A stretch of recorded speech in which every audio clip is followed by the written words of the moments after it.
Halo teman-teman pencinta produk kopi Tite, kali ini saya akan menceritakan tentang produk kopi Tite. Kopi Tite adalah kopi varian Robusta yang tumbuh di desa Painapang, tepatnya di wilayah Menapa, yang kalau perjalanan dari rumah saya itu memakan waktu kurang lebih 15 menit. Kita melewati beberapa perkebunan kemiri dan juga kelapa. Sampai di tumpukan bebatuan ini, itu tandanya kita sudah memasuki wilayah kebun kopi. Dan inilah dia wajah kebun kopi di kebun Menapa. Teman-teman, kopi di sini sejarahnya dibawa dari kebun Hokeng pada tahun 1970-an oleh beberapa petani di desa Painapang. Dan inilah generasi pertama yang hari ini masih ada, yang ditanam sejak tahun 1970-an. Untuk pohon generasi pertama di kebun ini sisa ada sekitar 50-an pohon. Untuk mencegah agar dia tidak punah, pada tahun 2010 kami mencoba membudayakannya sehingga adanya generasi kedua.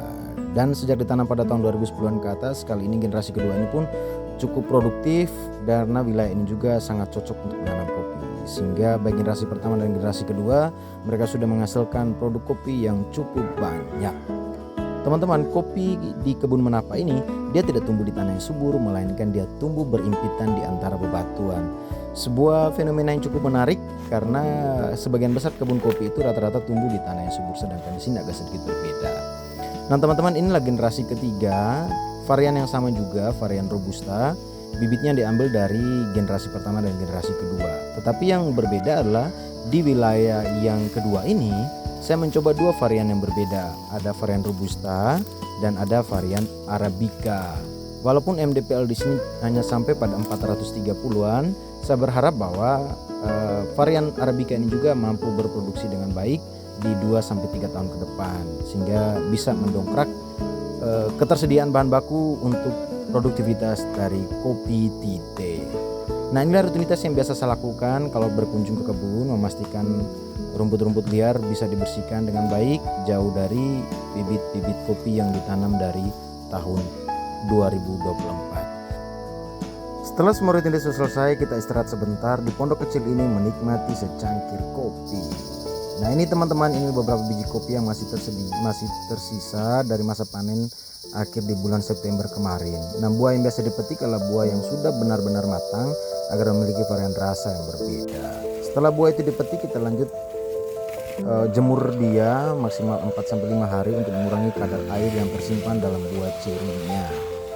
Nah setelah kering, kita lanjut ke part berikutnya, yaitu kita kupas kulitnya menggunakan mesin huler agar terpisah dari biji dan juga kulit arinya, sehingga kita dapatkan dalam bentuk green bean seperti ini teman-teman.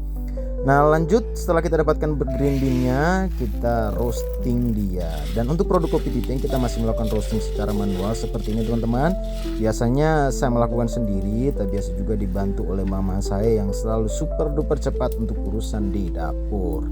Dan part ini menjadi menyenangkan karena kita bisa menikmati aroma kopi yang sangat-sangat luar biasa teman-teman. Dan untuk roastingnya kami biasa cukup sampai di level medium. Setelah dibiarkan maka dia akan berubah menjadi medium to dark. Setelah roasting selesai, kita lanjut ke part berikutnya, yaitu kita grinder dia untuk mendapatkan bubuk kopi sebelum melakukan pengemasan. Dan teman-teman, kali ini saya mencoba menggunakan mesin grinder yang kecil ini karena produksi kali ini cukup dinikmati di rumah. Kalau untuk produksi skala besar, saya biasa menggunakan mesin grinder yang besar sehingga bisa mendapatkan bubuk kopi dalam jumlah yang banyak teman-teman.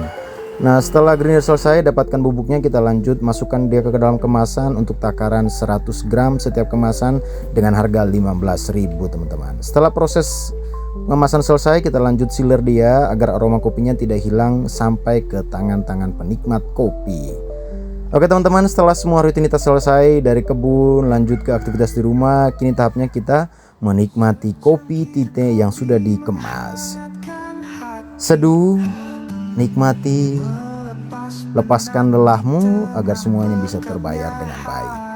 So itulah perjalanan produksi kopi Tite teman-teman. Buat yang belum mencoba, jangan lupa untuk order, kami selalu ada untukmu semua. Karena kopi Tite dari kita untuk kita semuanya. Terima kasih.